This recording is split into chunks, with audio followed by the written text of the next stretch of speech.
वावहै। ओम शांति शांति शांति। बृहदारण्यक उपनिषद की 32वीं कक्षा। बृहदारण्यक उपनिषद के चतुर्थ अध्याय का चौथा ब्राह्मण चल रहा था। राजा जनक को महर्षि याज्ञवल्क्य के आत्मा का, परमात्मा का, मुक्ति का उपदेश दे रहे थे। और जहां तक हमने पीछे देखा कि जब व्यक्ति ऐष्णाओं को छोड़ देता है तो उस परमात्मा को प्राप्त कर लेता है। और परमात्मा की इच्छा रखना ये निष्कामता है, ये आत्मकाम है, अकाम है, ऐसी स्थिति बनती है। और इस व्यक्ति को पाप और पुण्य स्पर्श नहीं करते, पाप और पुण्य से वो युक्त नहीं होता।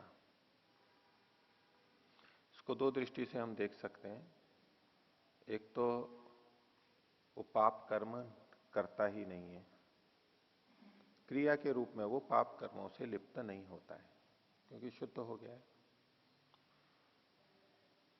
लेकिन शुद्ध है तो पुण्य कर्म करेगा, अच्छे कर्म करेगा।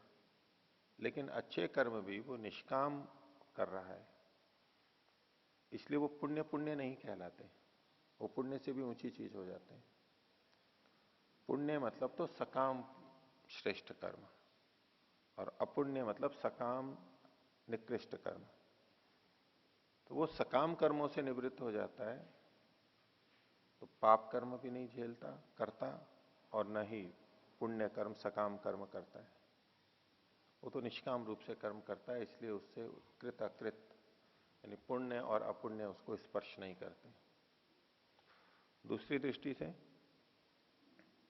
जो उसने पहले पाप किए थे, कुछ गलत कार्य हुए थे, जिनमें से बहुतों का फल तो वो भोग चुका है और कुछ अभी बाकी भी है। और जो पुण्य कर्म, सकाम पुण्य कर्म जो उसने बहुत सारे किए थे, जिनमें से बहुतों का फल वो भोग भी चुका है लेकिन फिर भी बाकी हैं, उनसे भी वो परे चला जाता है क्योंकि अब उसका जन्म ही नहीं होना है। जन्म नहीं होगा तो पाप पुण्य का फल भी उसको नहीं होगा। जन्म मरण के चक्र से छूट करके वो मुक्ति के अंदर चला जाता है, ब्रह्म की प्राप्ति कर लेता है। इस दृष्टि से वो पिछले किए हुए कर्मों से भी युक्त नहीं होता। दोनों ही दृष्टियों से इसको देख सकते हैं। तो उसको ये कृत और अकृत छूते नहीं है, तपाते नहीं है। अब यहां पर कृत कर्मों को यानी पुण्य कर्मों को भी तपाने के लिए कहा गया है। सामान्य रूप से हम पुण्य कर्मों को सुख देने वाला मानते हैं, तपाने वाला नहीं मानते। पाप कर्मों को तपाने वाला मानते हैं, लेकिन ये जो शब्द प्रयोग किए इन्होंने, नहीं नम कृता कृते तपतः, कृत और अकृत, अकृत मतलब दुष्कृत, उसको तप्त नहीं करते। एक अलग दृष्टि से बात कही जा रही है कि पुण्य कर्म भी वास्तव में हमें तप्त ही करते हैं। वहां पर भी दुख तो विद्यमान है, बंधन विद्यमान है। उस बंधन के रहते रहते हम पुण्य कर्मों का फल भोगते हैं। तो उच्च आध्यात्मिक लोगों की दृष्टि से, ईश्वर को प्राप्त लोगों की, योगियों की दृष्टि से तो पुण्य भी हमें तपाते ही है। वो इन दोनों तपनों से दूर हो जाता है, दोनों तरह के तापों से दूर हो जाता है, जन्म ही नहीं लेता है वो। अब इसी विषय में थोड़ा और श्लोकबद्ध रचना की गई और फिर कुछ बातें और आगे कही। हम 23वीं कंडिका देख रहे हैं आगे, बृहदारण्यक उपनिषद के चतुर्थ अध्याय का चौथा ब्राह्मण और उसकी 23वीं कंडिका।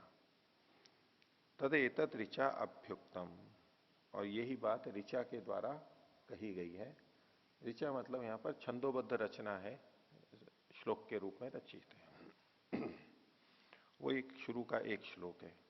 एष नित्यो महिमा ब्राह्मणस्य न वर्धते कर्मणा नो कनीयान। तो ये ब्राह्मण की महिमा है, नित्य ब्राह्मण की महिमा है। ये ब्राह्मण शब्द परमात्मा परक भी लिया जा सकता है और आत्मा परक भी लिया जा सकता है। न वर्धते कर्मणा नो कनीयान, वो कर्म से न तो बढ़ता है न छोटा होता है, तो यथावती रहता है। तस्यैव स्यात् पदवित् तम विदित्वा न लिप्यते कर्मणा पापकेन। और उसी को जान करके, उसका पदवित, उसके पद को, उसकी स्थिति को जानने वाला, परमात्मा कर्म से न बढ़ता है न घटता है, उसकी इस स्थिति को जो जान लेता है कि कैसे परमात्मा कर्म से न घटता है न बढ़ता है, कर्म के फल से क्यों नहीं लिप्त होता है, ये जो समझ लेता है, तस्य एव स्यात् पदवित, तो तम विदित्वा न लिप्यते कर्मणा पापकेन, और उसको जान करके वो पाप रूप कर्मों से लिप्त नहीं होता। अब पाप रूप कर्म मतलब निकृष्ट कर्मों से लिप्त नहीं होता है। निकृष्ट कर्म का मतलब केवल अधर्म रूप कर्म ही नहीं, अभी उस दृष्टि से यहां पर जो धर्म रूप कर्म है वो भी निकृष्ट ही है। सकाम कर्म जितने हैं वो निकृष्ट हैं, पाप रूप है, हीन है, हेय है, उससे वो लिप्त नहीं होता, यानी सकाम कर्मों से लिप्त नहीं होता। न केवल दुष्ट कर्मों से, शुभ कर्मों से भी जो सकाम है उनसे भी वो लिप्त नहीं होता, इससे ऊपर चला जाता है।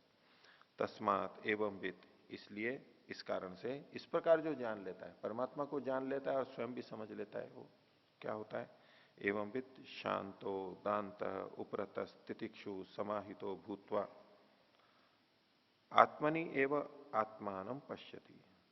तो इस प्रकार का व्यक्ति शांत हो जाता है, उद्विग्नता नहीं रहती है, और दांत हो जाता है, यानी इंद्रियों का संयमन कर लेता है, दमन कर लेता है। उपरतः संसार के विषयों से पृथक हो जाता है, भिन्न हो जाता है, उसमें आसक्ति नहीं रहती।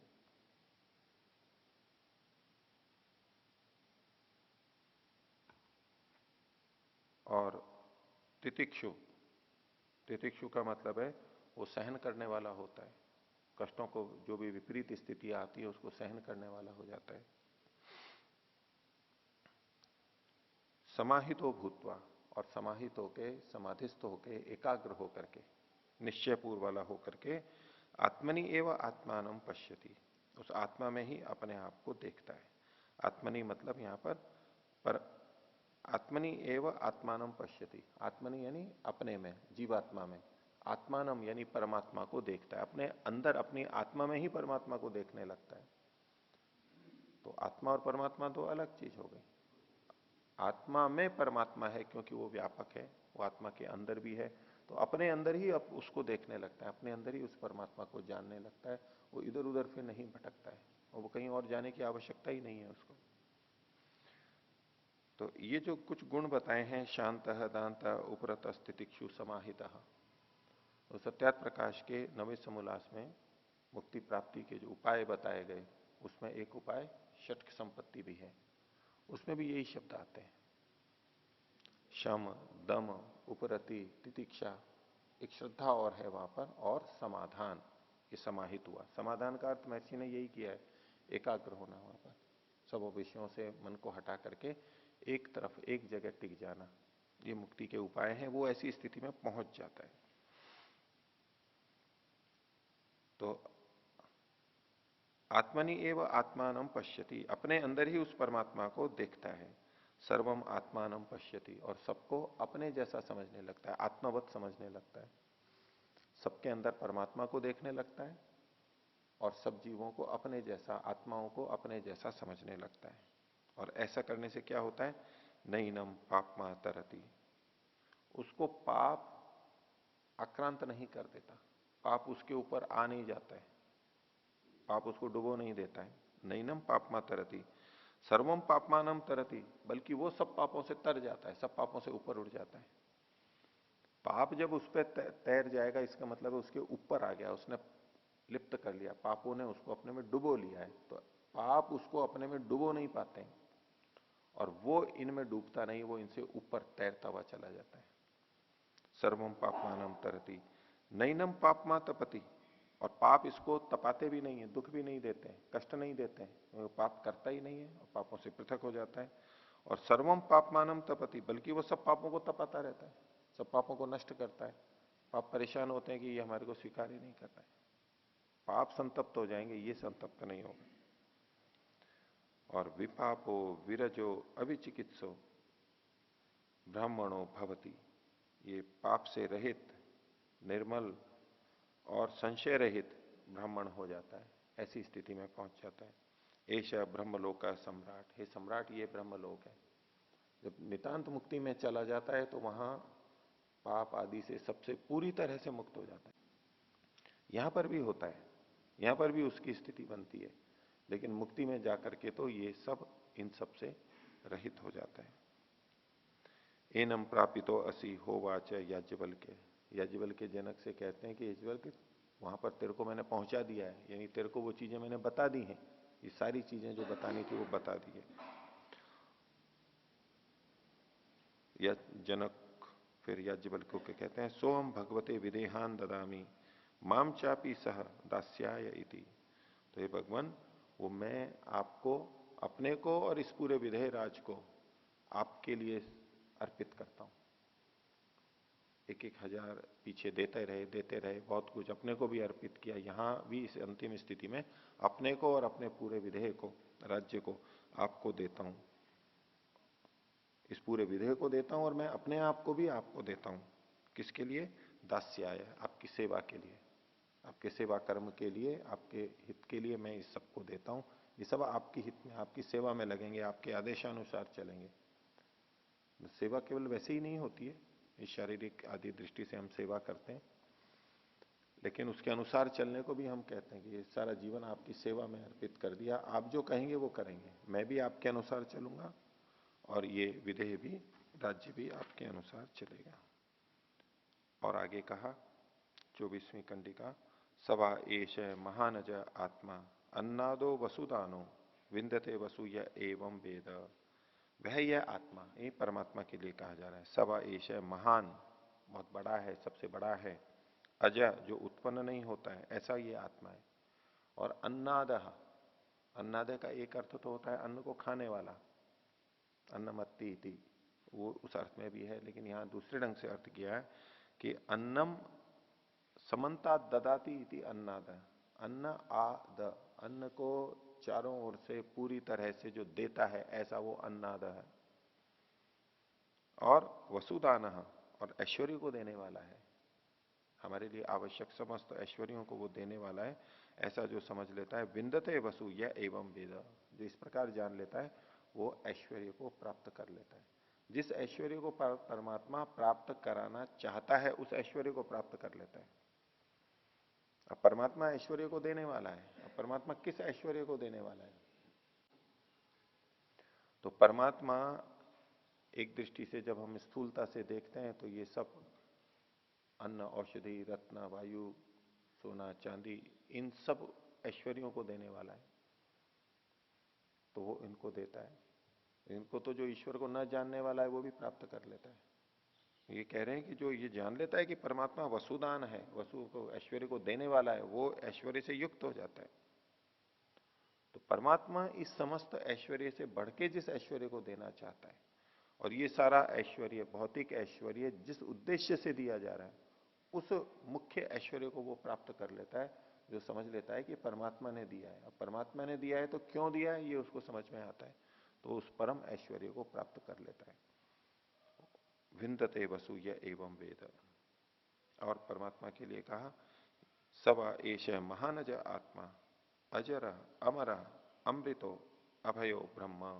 ये आत्मा जो है परमात्मा, ये बहुत बड़ा है, अजय है और अजर है, उत्पन्न नहीं होता है और जरा को भी प्राप्त नहीं होता, वृद्धावस्था को प्राप्त नहीं होता, क्षीण नहीं होता, इसलिए वो अमर, मृत्यु को भी प्राप्त नहीं होता है।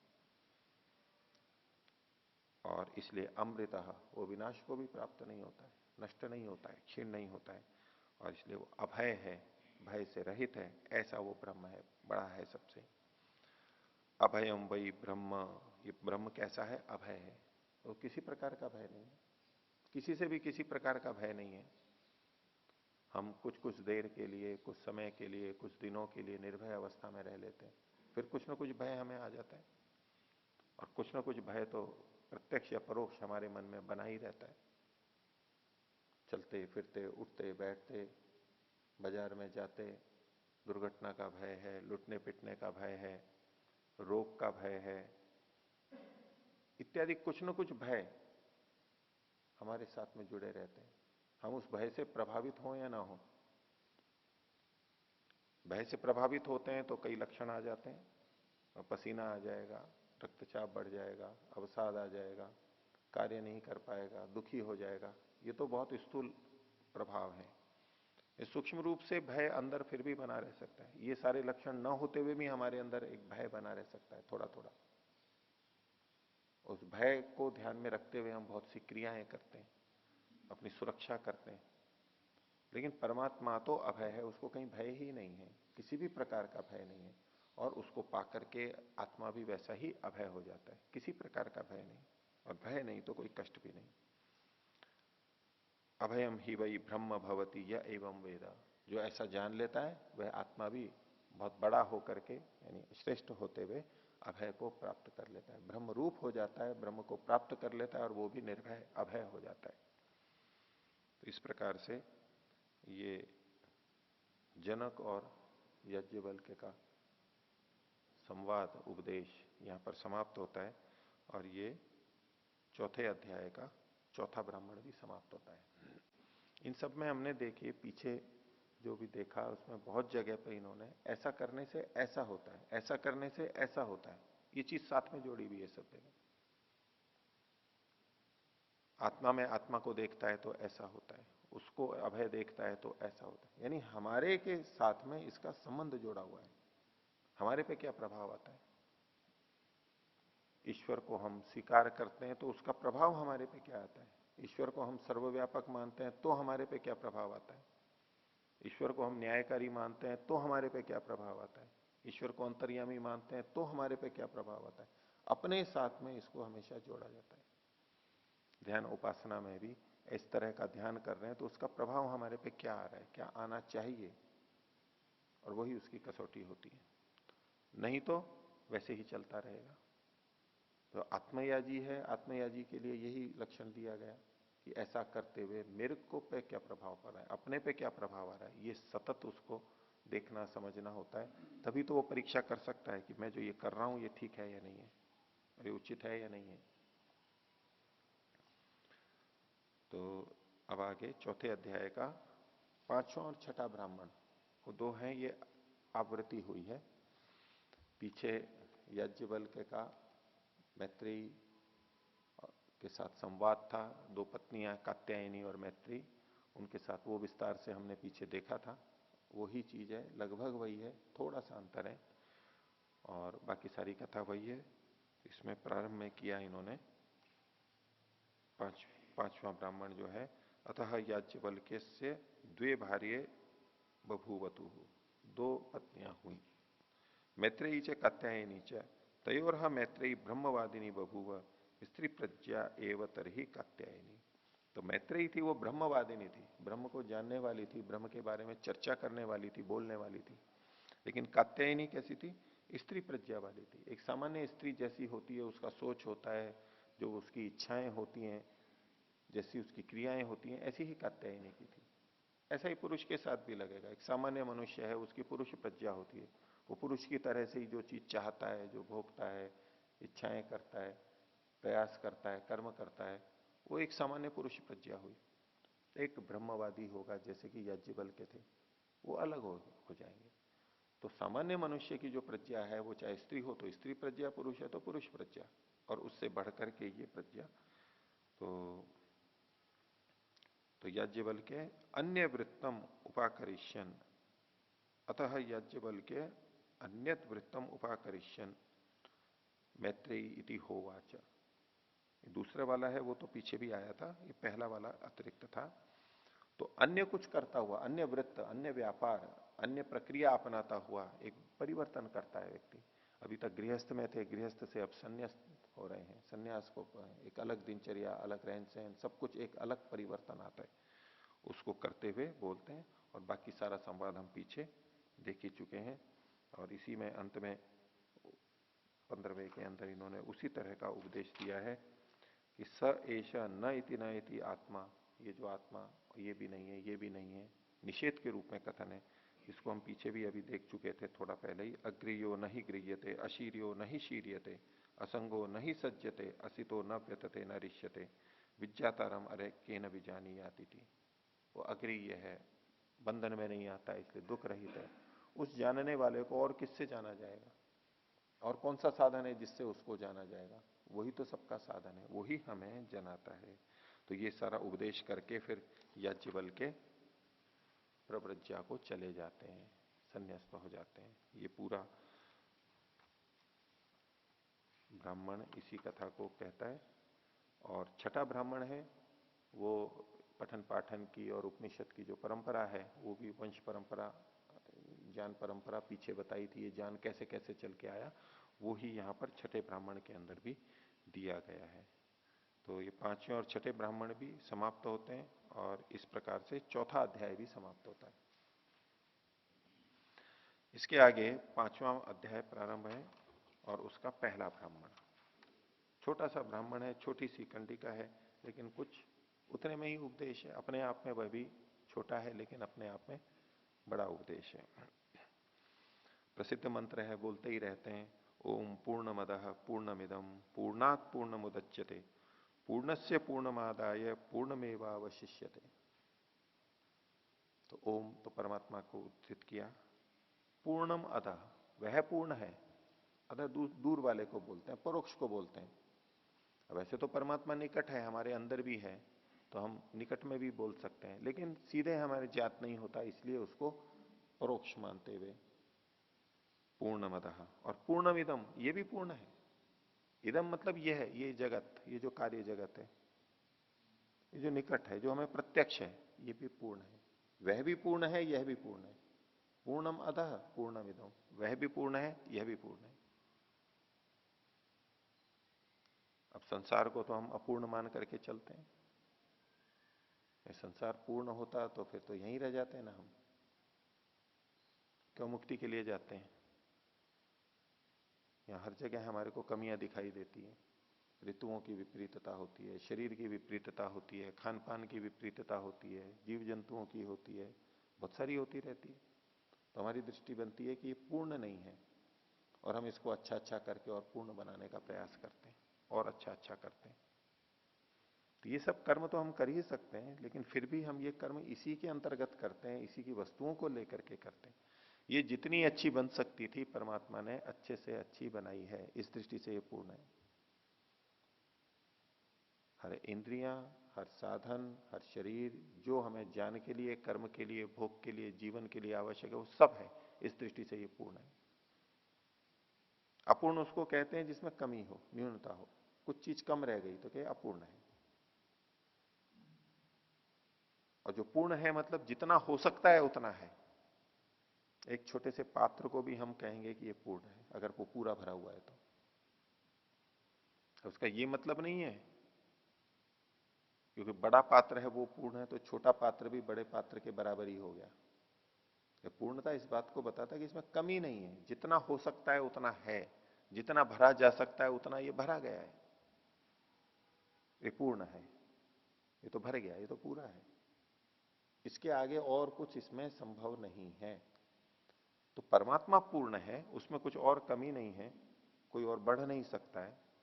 और उस पूर्ण ने इस संसार को बनाया, ये भी उसने पूर्ण ही बनाया है, ये इससे अच्छा नहीं हो सकता। अच्छे से अच्छा बनाया, इस सृष्टि को जितना अच्छा बना सकता था वो अच्छे से अच्छा बनाया, इसलिए ये भी पूर्ण है, वह भी पूर्ण है और ये भी पूर्ण है। पूर्णमदः पूर्णमिदम पूर्णात् पूर्णम उदच्यते, उस पूर्ण से ये पूर्ण निकला है। उस पूर्ण परमात्मा की ये पूर्ण रचना है, परिपूर्ण रचना है, दोष रहित रचना है। तो परमात्मा जैसे दोष या त्रुटि से रहित है, ऐसे ही ये भी है। उसमें जैसे परिपूर्णता है, निपुणता है, बिल्कुल आजकल परफेक्ट या परफेक्शन है वहां पर, ऐसा ही ये भी बिल्कुल परफेक्ट है, जैसा होना चाहिए वैसा बिल्कुल ठीक है। और ये वही बना सकता है जो वहां पर पूर्ण होगा। पूर्ण परमात्मा ही, परिपूर्ण परमात्मा ही अपने आप में बिल्कुल निपुण निर्दोष परमात्मा ही ऐसा बना सकता है, दूसरा तो कैसे बनाएगा? जो स्वयं अपूर्ण होगा वो तो संसार को पूर्ण बना नहीं सकता, अपूर्ण बनाएगा। जब पूर्ण वो था और ये भी पूर्ण है और उस पूर्ण से ये पूर्ण बना है, उसने इसको बनाया है। इसको कई जने दूसरे अर्थों में भी लेते हैं। पूर्ण का मतलब अनंत ले लेते हैं फिर वो, कि परमात्मा पूर्ण है मतलब अनंत है, और ये सृष्टि भी पूर्ण है मतलब अनंत है। पूर्ण में से पूर्ण को निकालेंगे तो क्या बचेगा? पूर्ण ही बचेगा। अब वो पूर्ण का अर्थ क्या लेते हैं? अनंत में से अनंत को निकालेंगे तो क्या बचेगा? अनंत बचेगा। और पूर्ण शब्द का अर्थ वो अनंत ले लेते हैं। पूर्ण शब्द का वैसे अर्थ है कि जितना हो सकता है उतना है, बस, इससे अधिक नहीं हो सकता। तो वो भी परिपूर्ण है, ये भी परिपूर्ण है, इसमें कोई त्रुटि नहीं है, कोई एरर नहीं है, जीरो एरर है, नो एरर। जैसा हो सकता है, परफेक्शन है इसके अंदर। पूर्ण ही पूर्ण को बना सकता है। तो पूर्ण मदः पूर्णमिदं पूर्णात् पूर्णम उदच्यते। आगे, पूर्णस्य पूर्णमादाय पूर्णमेवावशिष्यते। पूर्ण से पूर्ण को लेकर के, पूर्ण के पूर्ण से पूर्णम आदाय, पूर्ण को लेकर के पूर्णम एवं अवशिष्यते, उधर भी पूर्ण ही बच जाता है। अब इसकी जो दूसरी व्याख्या थी, पूर्ण का मतलब अनंत, उस तरह से इसके प्राय किया जाता है। पूर्ण से मतलब ईश्वर से, ब्रह्मण, उस परमात्मा के जो कि पूर्ण है उसके। पूर्णम आदाय, उससे पूर्ण को निकाल लिया, क्योंकि पूर्णम अदह वो पूर्ण था, ये भी पूर्ण है। तो ये जो पूर्ण है सृष्टि, ये कहां से निकली? उस पूर्ण परमात्मा से निकली है। तो पूर्ण से, उस पूर्ण परमात्मा के पूर्ण को लेकर के ये सृष्टि पूर्ण बन गई। फिर भी वहां पर क्या बचता है? पूर्णम एवं अवशिष्यते, वहां पूर्ण ही बचता है। अब इसको भी अनंत पर अर्थ लेते हैं। अनंत परमात्मा है, उसमें से ये अनंत सृष्टि बनी, तो परमात्मा फिर भी अनंत ही शेष बचता है। अनंत अनंत की तरह से इसकी व्याख्या की जाती है। लेकिन इसको दूसरे ढंग से हम कई तरह से इसको देख सकते हैं। ये शब्द तो पूर्ण पूर्ण है। पहले में था पूर्ण, पूर्णात पूर्णम उदच्यते, पूर्ण से पूर्ण निकला तो भी पूर्ण ही बचा। अब दूसरे ढंग से करेंगे, पूर्ण से पूर्णम आदाय, इस पूर्ण के पूर्ण को लेकर के, लेने वाला कौन है? वो पूर्ण ही है, परमात्मा। अब पूर्ण से पूर्णम आदाय का मतलब है, पूर्ण मतलब ये प्रकृति, कार्य जगत, इसके पूर्ण को लेकर के, सारे के सारे को लेकर के फिर भी वो पूर्ण ही है। अर्थात पूर्ण में से पूर्ण निकला तब भी वो पूर्ण था, उसमें से कुछ हटाया तब भी वो पूर्ण था, और ये जो पूर्ण है वो पूर्ण में मिला दिया तब भी वो पूर्ण ही है। वैसा क्या वैसा ही है, ना उसमें कुछ बढ़ा है ना घटा है। पूर्ण से पूर्णम आदाय पूर्णमेवावशिष्यते। पूर्ण के पूर्ण को लेकर के भी, अनंत के अनंत को लेकर के भी वो अनंत ही बचा। इस तरह से एक व्याख्या है। और इसको दूसरे ढंग से एक व्याख्या की जाती है कि पूर्ण यानी तो ये जो कार्य जगत है, ये जो कार्य जगत है, ये कार्य जगत पूर्ण, इसके पूर्ण को ले लिया, इसका जो दोष रहितता है इसको समाप्त कर दिया, यानी इसको प्रलय कर दिया। ये कार्य जगत है, ये पूर्ण है। कारण जगत है, वो अपूर्ण है। किस दृष्टि से कि हम उसका उपयोग नहीं कर सकते।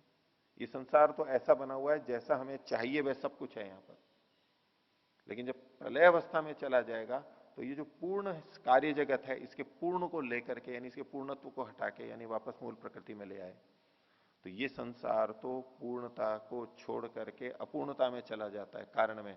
लेकिन वो पूर्ण, वो तो फिर भी जू का तू ही रहता है। पूर्णम एवं अवशिष्यते, वो वहां पर जो का तू रह जाता है।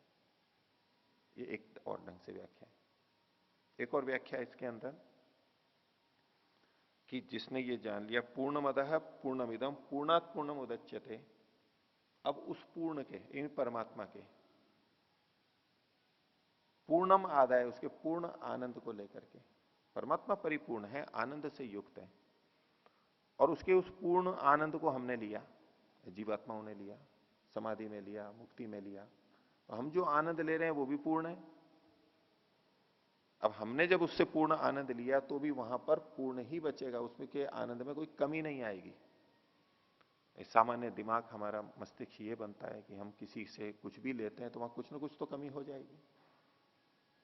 किसी से जल लेते हैं, दूध लेते हैं, खाना लेते हैं, कुछ भी वहां से लेंगे, कितना भी है, धंधा ने भरा हुआ है, लेकिन फिर भी कुछ भी लेंगे तो कुछ तो कम हो जाएगा, उतना तो कम हो ही जाएगा।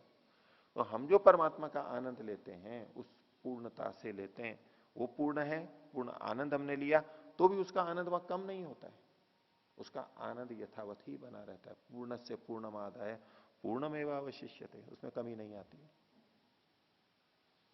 ये तो आनंद की दृष्टि से, इसको बहुत से लोग ज्ञान की दृष्टि से भी प्रस्तुत करते हैं। द्रव्य की दृष्टि से देखेंगे तो कहीं से कोई द्रव्य लिया जाए तो वहां कमी आएगी ही। ये समुद्र कितना भी बड़ा है, और उस समुद्र में से हम एक बूंद निकाल लें, लेकिन हम माप तो नहीं सकते कि इसमें कुछ कमी आ गई है। इतना बड़ा समुद्र है, एक बूंद से क्या है, उसमें तो नदियों की नदियां रोज जा रही हैं और कितना निकल रहा है, और एक बूंद हमने निकाली, तब भी हम इतना तो कह सकते हैं कि एक बूंद तो इसमें से कम हुई ही है। भले ही हमें अभी भी पूर्ण लग रहा है, दूसरों को भी पूर्ण लग रहा है, पर फिर भी एक बूंद तो कम हुई है। तो द्रव्य के संदर्भ में हमारे मस्तिष्क समझ ये बनी रहती है कि कुछ भी लेंगे तो वहां कमी आएगी। तो यहां पर बताया जा रहा है कि परमात्मा का आनंद हम कितना भी ले लेंगे तो भी वहां पर कम नहीं होगा। अब इसको पहली पंक्ति को भी हम परमात्मा के आनंद पर रख लेंगे। पूर्ण मद, वो व्यक्ति बोल रहा है जिसको समाधि लग गई, ईश्वर का आनंद आ रहा है, वह पूर्ण है परमात्मा। पूर्णमिदम, ये जो मैं आनंद ले रहा हूं ये भी पूर्ण है। ये पूर्णता, ये आनंद कहां से आ रहा है? पूर्ण आनंद, क्योंकि संसार का सुख तो अपूर्ण है, उसमें दुख मिश्रित है। पूर्ण कौन? परमात्मा का आनंद ही पूर्ण है। उस पूर्ण के आनंद को लेकर के, उस पूर्ण से ही, उस आनंद से ही ये आनंद आ रहा है। पूर्णात पूर्ण मुदच्यते, और पूर्ण से, उस पूर्ण के पूर्ण को लेकर के भी वहां पर पूर्ण ही शेष बचेगा, उस आनंद में कोई कमी नहीं आएगी। इसको एक आनंद परक व्याख्या भी कहें। ये गुण हो गया, गुण की दृष्टि से हम घटा लेते हैं। द्रव्य की दृष्टि से तो कमी आने ही वाली है अगर ऐसा सोचेंगे तो इसको फिर दूसरे ढंग से कहते हैं कि भाई ये बात केवल ज्ञान में ही घट सकती है, क्योंकि ज्ञान देने से घटता नहीं है, ज्ञान देने से बढ़ता ही है।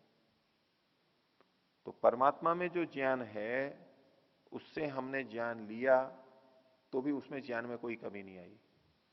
तो लौकिक रूप से समझने में हमें ये ठीक लगता है कि ज्ञान तो कम नहीं होता है, तो ये और जगह तो घट नहीं सकता, केवल ज्ञान में ही घटेगा, इस तरह की भी व्याख्या होती है। एक दृष्टि से ठीक है वो भी, लेकिन हमने उस परमात्मा से जो ज्ञान लिया, वो ज्ञान पूर्ण है क्या? परमात्मा से जो हमने ज्ञान लिया वो पूर्ण है क्या? परमात्मा से कोई पूर्ण ज्ञान ले सकता है? नहीं ले सकता। परमात्मा से वेद बने हैं, परमात्मा ने वेद ज्ञान दिया है, वेद को हम परिपूर्ण कह सकते हैं अपनी दृष्टि से, लेकिन परमात्मा की दृष्टि से देखेंगे तो वेद में परमात्मा का सारा ज्ञान तो नहीं आ गया है, उसके अतिरिक्त भी उसका ज्ञान है। वेद में तो उसने हम मनुष्यों के लिए जितना आवश्यक है उतना ज्ञान दिया है। तो जब इसको ज्ञान में घटाते हैं तो वो पूरी तरह घटेगा नहीं, स्थूल रूप से तो उत्तर आ जाएगा। वस्तु की दृष्टि से जो हानि लगती है कि वस्तु ली तो वहां कमी हो जाएगी, तो भाई ज्ञान देने से तो ज्ञान कम नहीं होता है। तो वैसे तो ज्ञान देने से बढ़ता है हम मनुष्यों में, तो परमात्मा पे तो खैर ये भी नहीं घटेगा कि वो हमें ज्ञान देता है तो उसका ज्ञान बढ़ जाएगा। लेकिन परमात्मा से जो हम ज्ञान लेते हैं वो पूर्ण नहीं होगा, वो कम ही होगा। परमात्मा का जैसा ज्ञान नहीं हो सकता। पर इसमें कुछ अपने ढंग से संगति लगा सकते हैं कि हमारे लिए जितना आवश्यकता वो सारा हम ले लेते हैं, ले सकते हैं। लेकिन आनंद के संदर्भ में तो हम ये कह ही सकते हैं कि परमात्मा का जो आनंद है, परमात्मा जिस आनंद को भोगता है वही आनंद हमारे को भी होता है, उसमें अंतर नहीं आता है। हम कितना आनंद लेते हैं वो थोड़ा सा, हम छोटे हैं, अल्प शक्तिमान है, अल्प सामर्थ्य वाले हैं। आनंद पे तो ये एकदम घटता है कि उस परिपूर्ण से जिसमें कोई दुख नहीं है, पूर्ण मदः पूर्णमिदम, ये भी पूर्ण है, और उस पूर्णात पूर्ण मुदच्यते, उस पूर्ण से ये पूर्ण आया है, ये आनंद आया है, पूर्ण आनंद आया है। और पूर्ण से पूर्णम आदाय, पूर्ण के पूर्ण को लेकर के भी वहां पर पूर्ण ही आनंद शेष रहता है। अभी परमात्मा कैसा है आगे कहते हैं, ओम खम ब्रह्मा, ये ब्रह्म, ये जो है खम, आकाश के समान व्यापक ब्रह्म है, सबसे बड़ा है, व्यापक है और ब्रह्म है, बस इसी में सब कुछ आ गया उसका। इतनी व्यापकता की हमारी दृष्टि नहीं जा सकती, हमारा विचार नहीं जा सकता। खम ब्रह्म, खम पुराणम, और ये पुरातन है, पहले से है, कोई नई चीज नहीं बन गई है। खम पुराणम। वायुरम खम इतिह स्माह कौरव्यायणी पुत्र। कौरव्यायणी पुत्र कोई ऋषि हुए हैं, उनका नाम है। तो वो उनके हिसाब से खम क्या है? वायुरम, जिसमें वायु व्याप्त है, वायु जिसमें फैली हुई है, वो ये खम मतलब वो आकाश है। ये रिक्त आकाश की दृष्टि से कथन है। सूक्ष्मता की दृष्टि से देखें तो आकाश सूक्ष्म है और वायु स्थूल है, लेकिन वायु किसमें फैली हुई है, व्याप्त है? बोले आकाश में व्याप्त है। व्याप्त, व्यापक और व्याप्य का जो संबंध होता है, व्याप्त होता है जो व्यापक होता है, वो व्याप्त होता है, और वो सूक्ष्म होता है। सूक्ष्म चीज स्थूल में व्यापक हो जाती है, और जिसमें वो जाती है वो व्याप्य होता है। जैसे लोहे के गोले में अग्नि, वो सूक्ष्म होती है। लेकिन ये अवकाश की दृष्टि से जब हम बात करते हैं, आकाश की दृष्टि से, यहां विपरीत बात है। यहाँ वायु स्थूल है, आकाश सूक्ष्म है। वो जगह है, बस वहां पर वो फैली हुई है, इतने को व्यापक के रूप से कह दिया जाए तो वायु जिसमें फैली हुई है वो आकाश है, ये ख। ये एक मत बताया। लेकिन अन्यों का क्या मत है? वेदो यम ब्राह्मणा विदु, जो ब्राह्मण है, ब्रह्म को जानते हैं वास्तव में, वो क्या कहते हैं कि ओम कौन है? ये वेद है, ये ज्ञान है, ज्ञानमय है। ये ओम क्या है? ज्ञानमय है, ज्ञान का भंडार है।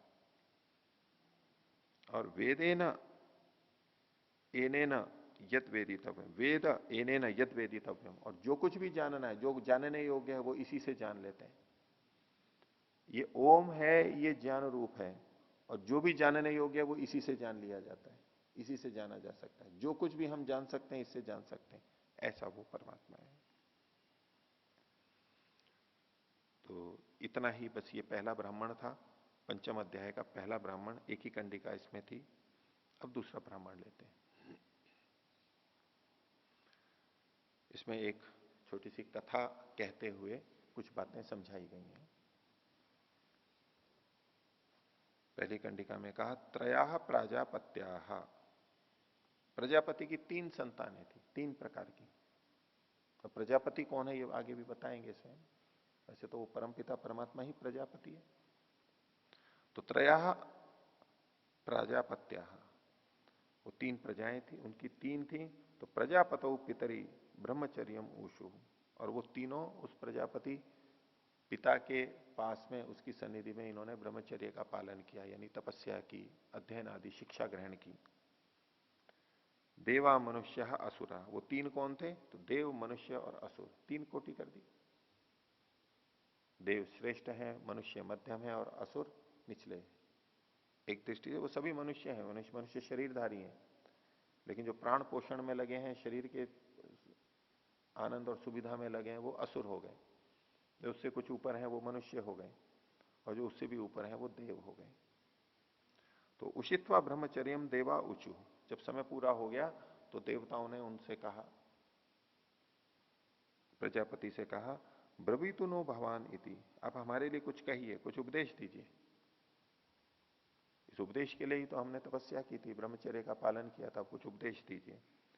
तो तेप्यो एतत् अक्षरम उवाच द इति, तो देवों के लिए प्रजापति ने बस एक अक्षर का उपदेश दे दिया, द। द, आगे चुप।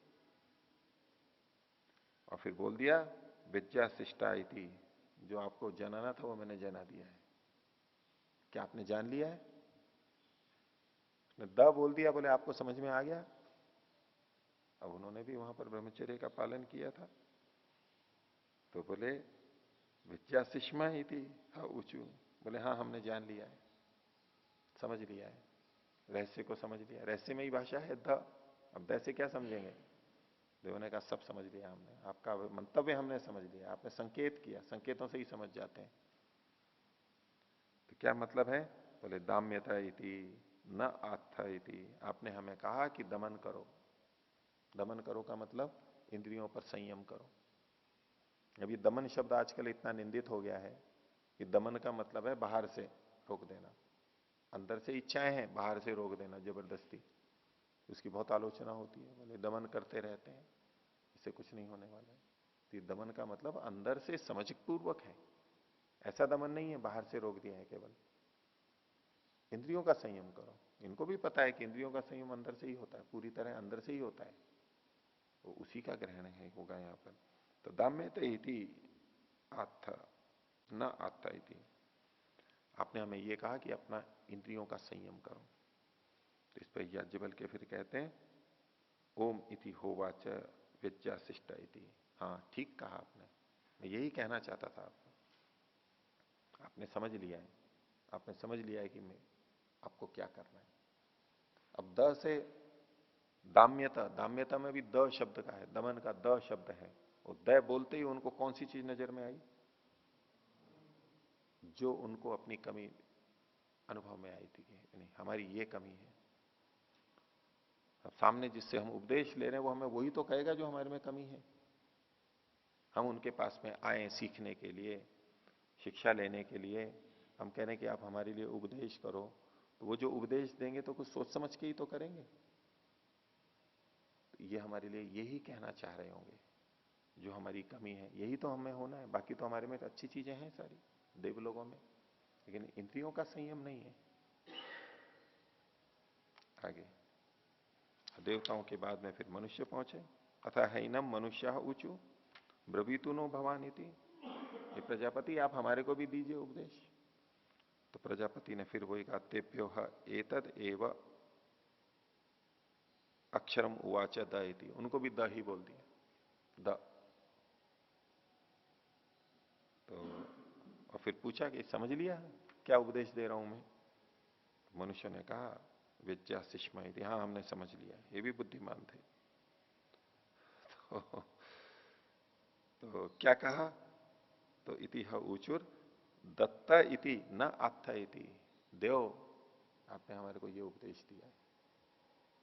तो द की समानता से इन्होंने देखा कि भाई हमारे में कमी ये है, ब्रह्मचर्य वास करते हुए आत्मनिरीक्षण किया था, ये कमी है तो हमारे को यही कह रहे होंगे।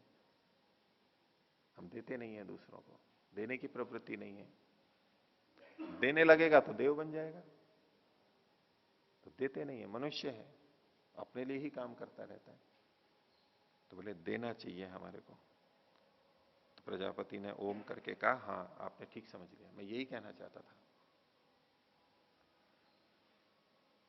असुर भी पहुंच गए वैसे ही।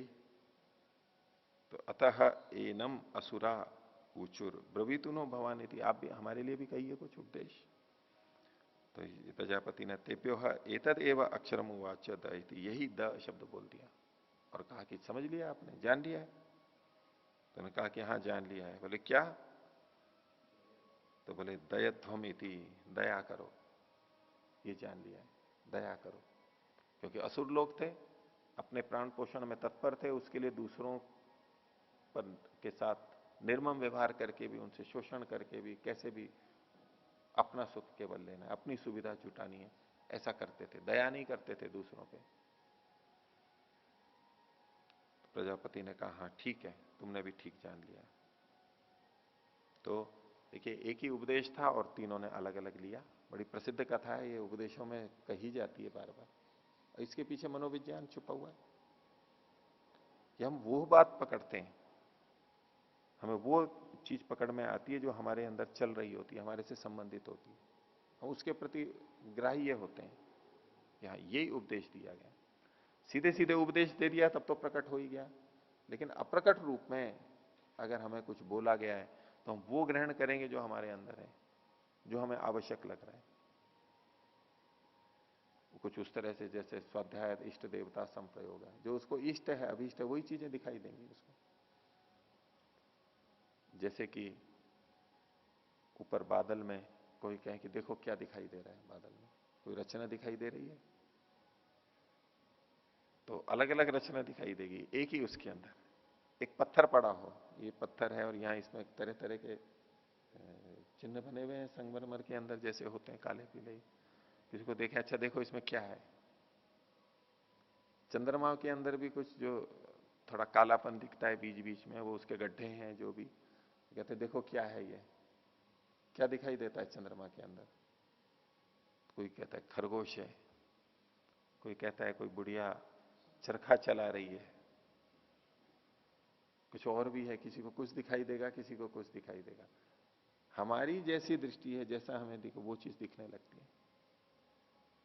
वहां क्या है वो एक अलग बात है, लेकिन हमें वैसा दिखने लगता है। और बुद्धिमान ऐसे ही देखते हैं, ऐसा ही होता है। बुद्धिमानों के ऐसा ही चलता है। आजकल का समाज अधिक बुद्धिमान हो गया है, तो चित्रकारी है ना, आधुनिक चित्रकारी, मॉडर्न पेंटिंग आती है ना, उसमें कोई दिखाई नहीं देगा कुछ चीज, उसमें ही लगेगा कुछ लकीरें खींची हुई है यो। अब वो आते हैं, देखते हैं, नहीं इसमें बुद्धि लगाते हैं, फिर बताओ देखो क्या सोच के उसने क्या दिखाई दे रहा है, चित्रकार क्या संदेश देना चाह रहे हैं। प्रकट नहीं होता है वहां पर, प्रच्छन्न रहता है। अब किसी को कुछ दिखाई देता है, किसी को कुछ दिखाई देता है, और जहां बुद्धि लगाते हैं वहां पर फिर अलग अलग चीजें दिखाई देती हैं। देवों के अंदर ये होगा ही, जो विचार करते हैं वो अपनी अपनी दृष्टि से देखेंगे। जो मनुष्य होंगे स्थूल है, वो जो स्थूल रूप से दिखाई देता है वही दिखाई देगा उसको, उसको गहराई में दिखाई नहीं देगा। और जब गहराई में देखने लगेंगे तो अलग अलग चीजें निकलेंगी, अनंत चीजें निकल सकती। अब कविता में जो शब्द पढ़े हैं उसको बोल दिया तो वो तो सामान्य सभी को दिख रहा है, लेकिन उसके पीछे क्या रहस्य है, क्या प्रयोजन हो सकता है, वो अलग अलग बुद्धि अलग लगती है। वहां पर अलग अलग अर्थ निकल के आते हैं, अलग अलग रहस्य खुलते हैं। ऐसा ही वेद मंत्रों के साथ में भी होता है, सृष्टि के बारे में भी होता है। तो हम जैसे होते हैं हम उस तरह की चीजें पकड़ते हैं। द द द तीनों के लिए समान उपदेश, और सबने अपना अपना ले लिया। और जहां प्रकट रूप से कहा जाता है, जैसे प्रवचन सत्संग होते हैं, उसमें भी इतनी जनता आती है, सब अपना अपना ले लेती है उसके अंदर। कोई कुछ ले लेता है, कोई कुछ ले लेता है, सब अलग अलग ले लेते हैं। सब सामग्री होती है वहां पर, बहुत सारी सामग्री होती है, सब अपना अपना अपना ले लेते हैं। एक समस्या बहुत आती रहती है साधकों में, ये तो अध्यात्म की दृष्टि से है, देव लोग हैं उसमें। बोले जी हम किसी को कष्ट नहीं देते, हानि नहीं करते किसी की, अर्थात दया रखते हैं, हिंसा नहीं करते, क्रूर नहीं होते किसी के प्रति, ऐसा जीवन जी लिया। यानी असुरत्व से, राक्षसत्व से ऊपर आ चुका है वो व्यक्ति। बोले इतना दान पुण्य भी करते हैं, देते हैं, सहयोग करते हैं दूसरों को, परोपकार करते हैं, ये धर्म की पालना करते हैं, यहां पर भी पहुंच गए। अब उनके लिए समस्या क्या रहती है? बोले जी इंद्रियों पर संयम नहीं हो पा रहा है। ये सब तो कर लिया हमने, लेकिन इंद्रियों पर संयम नहीं हो पा रहा है। जितना संयम होना चाहिए, एक योगी को बनना चाहिए, ऐसा नहीं हो पा रहा है। ये वही स्थिति है। ये देव बन गए हैं, देव बने हैं, इसका मतलब है वो असुरत्व को और मनुष्यत्व को छोड़ करके ऊपर आ चुके हैं। हो सकता है ये ऐसी स्थिति बताई जा रही है और ऐसा ही देखा जाता है प्राय। तो ऐसे में कई बार आध्यात्मिक व्यक्ति बहुत परेशान हो जाता है कि देखो, अब उसको सबसे बड़ा दोष ही क्या कौन सा लगता है कि मेरा संयम नहीं है, यही सबसे बड़ा दोष है। नहीं तो मैं तो बिल्कुल पतित हूं, मैं तो बिल्कुल निकृष्ट हूं, मेरे को अभी भी संसार आकर्षित करता है, विषय भोग मेरे को आकर्षित करते हैं, मन में बार बार ऐसे विचार आते हैं, बस यही बिंदु बन जाता है उसका। जैसे ये कर लिया, यानी संसार का सबसे निकृष्ट व्यक्ति मैं बन गया हूं, बुरा बुरा चिंतन करता रहता हूं, मेरा समय इसमें जाता रहता है, मैं इससे हटना चाहता हूं। ये तड़प तो ठीक है, ये तड़प ये था, लेकिन ये देवत्व भी है। दूसरों को तो ये अखरेगा ही नहीं कि मेरे में ऐसे ऐसे विचार आते हैं या मेरे में अभी आसक्ति है, ये उसको कष्ट ही नहीं देगा। सामान्य व्यक्ति को तो, असुरों को तो ये कष्ट नहीं देगा, मनुष्यों को भी ये कष्ट नहीं देगा। उनको तो अपने बच्चों से, परिवार वालों से जितना प्रेम राग होता है उसको अच्छा माना जाता है, प्रशस्ति की जाती है। देखो इसके बिना ये रह भी नहीं सकते, देखो कितना प्रेम है आपस में। और अगर उसमें न्यूनता आ जाए तो कष्ट आ जाता है वहां पर। बोले पहले तो एक दिन भी बच्चा या पति पत्नी बाहर जाते थे तो बोले वो 10 बार दूरभाष करते थे, अब देखो दिन में केवल एक ही बार करते हैं मेरे से। और दिन भर हो गया, आज मेरे को फोन ही नहीं किया, दूरभाष ही नहीं किया। यानी वो जो आसक्ति राग किसी की कम भी हुई है तो उसको दोष के रूप में देखा जाता है। वो आसक्ति राग को चाहते हैं, उनको वो दोष दिखाई नहीं देता है, वो मनुष्य के स्तर पर जी रहे हैं। लेकिन ये देव है, वो किसी को कष्ट नहीं दे रहा है, दूसरों का सहयोग भी कर रहा है। अब समस्या ये तो देवों में तो रहेगी ही समस्या, इसके ऊपर अब जाना है।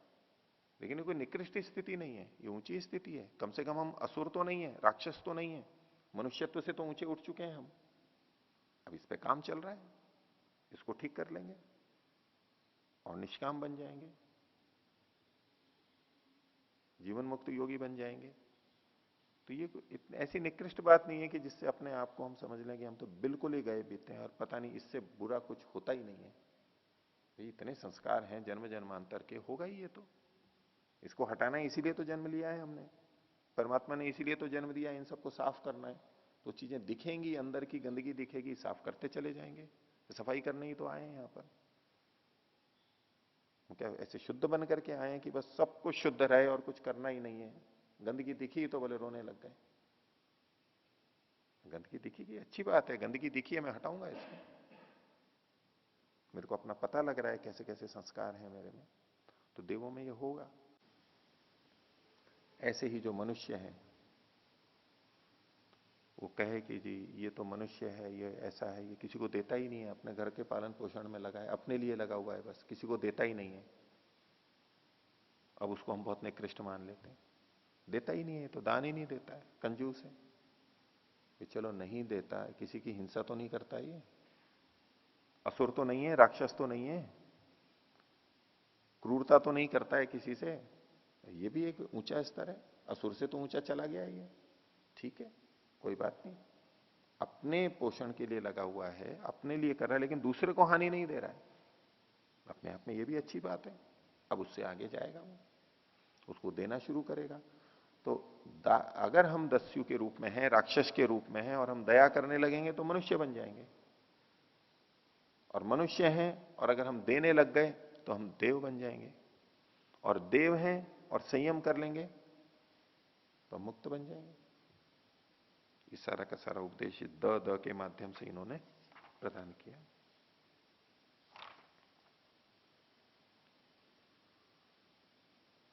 आगे देखिए,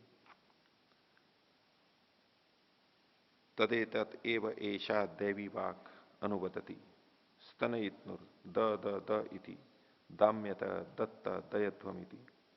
तो तत् एतद एव एषा दैवी वाक् अनुवदति, ये जो दैवी वाक् है ये भी यही बोल रही है। अब इसको द ही दिखाई दे रहा है सारा उपदेश। दैवी वाक् कौन सी? जो कि यह मनुष्य की वाक नहीं है, आकाश की वाणी है। दैवी वाक होती है, आकाशवाणी होती है। वो स्तन इतनु, ये जो बादल गरज रहे हैं, बिजली कड़क रही है, ये जो आवाज हो रही है गड़गड़ गड़गड़, उसको वहां भी द दिखाई दे रहा है। क्योंकि उसके अंदर ये द घूम रहा है कि इस स्थिति में ये द है, इस स्थिति में ये द है, इस स्थिति में ये द है। ये तीन चीजों पर सारा सब कुछ केंद्रित कर दिया। अगर हम हिंसा नहीं करते हैं, दया करते हैं, अगर हम दान देते हैं, और अगर हम संयम कर लेते हैं, ये तीन गुण आ गए तो बस तर गया, बाकी सारी चीजें इसके अंतर्गत आ जाएंगी। अब उसको सारी देवी वाक में भी यही उपदेश दिखाई दे रहा है, जैसे परमात्मा भी यही उपदेश दे रहे हो, देव भी सदा यही उपदेश दे रहे हैं। तो तदे तद एव ऐसा दैवी वाक अनुवदती, ये दैवी वाक स्तनयित्नु, आकाश की गड़गड़ाहट, ये भी यही बोल रही है क्या? द दाम्यत दत्त दयध्वम इति तदेतत्रयम् शिक्षेत दमम दानम दयामिति। इसलिए इन तीन की शिक्षा दे, वही तीन चीजों की शिक्षा दे दी, सब कुछ हो जाएगा। क्या? दमम, दम करना, इंद्रियों का संयम करना, दान करना, और दयामिति, दया करना। और ये कहा भी जाता है अलग अलग जगह, तो दया को धर्म का मूल कहा जाता है। दया करी, ये सबसे बड़ा धर्म है।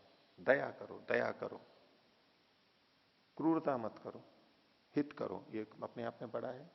लेकिन उसके साथ साथ में अपना त्याग करना, देना, ये भी बहुत बड़ा है। और संयम करना, ये उससे भी बड़ा है। लेकिन पहले हमें दया करनी होगी। दया हम कर नहीं रहे हैं तो दान कैसा? और दान नहीं कर रहे हैं तो संयम कैसा? क्या नियंत्रण हुआ? जब हम कुछ दे ही नहीं रहे हैं किसी को, तो काय का संयम होगा? तो हम अपने लिए लगे हुए हैं। और यदि दया नहीं है और बिना दया के कुछ हमने कमा भी लिया और फिर दे रहे हैं, तो वो क्या दान हुआ? दान तो तब देगा जब पहले दया रहेगी उसको। असुरत्व से ऊपर उठ करके मनुष्य बना है, क्रूरता नहीं है, शोषण नहीं है, अन्याय नहीं है, पहले तो उसको करना है, उसके बाद में कुछ बचता है तो देना है। क्रूरता करके अन्याय करके कमाया और फिर हम दूसरे को दे रहे हैं, ये तो कोई देना ही नहीं हुआ, ये प्रक्रिया ही नहीं बनेगी। वो देना देना ही नहीं है, क्योंकि वो उसका अपना ही नहीं है। तो सबसे पहला तो हमारी दया हो हमारे अंदर, और फिर जो हमारे पास बचता है, अतिरिक्त है, हम दूसरे के लिए कुछ दें, ये मनुष्यत्व हुआ। और इसको करते हुए भी संतुष्ट ना हो जाएं, क्योंकि सामान्य व्यक्ति अनेक बार यूं ही बोलते रहते हैं, अच्छे व्यक्ति होते हैं वैसे वो, भी हमने किसी को दुख नहीं दिया, बन पड़ा उतना दूसरों को सहयोग किया, और क्या करना है? और क्या करना है? दुनिया तो देखो कितना कष्ट देती है, किसी को देती भी, कष्ट देती है और सहयोग नहीं करती। कैसे कैसे लोग हैं। हम ये करते हैं बस इतना हमने कर लिया तो बहुत है, इससे आगे और क्या करना है? लेकिन इतना करने के बाद भी अगला चरण आता है संयम करना। जो हमारे साधन है, जो हमारा धन है, उसी का ही उपयोग संयम पूर्वक करना, ये उसके अगला चरण है। तो ये द ये तीन तरह से उपदेश दिया गया है। दाम्यत, दत्त, दयध्वम, दम, दान और दया। द। आज का पाठ इतना ही रखते हैं। प्रणव था।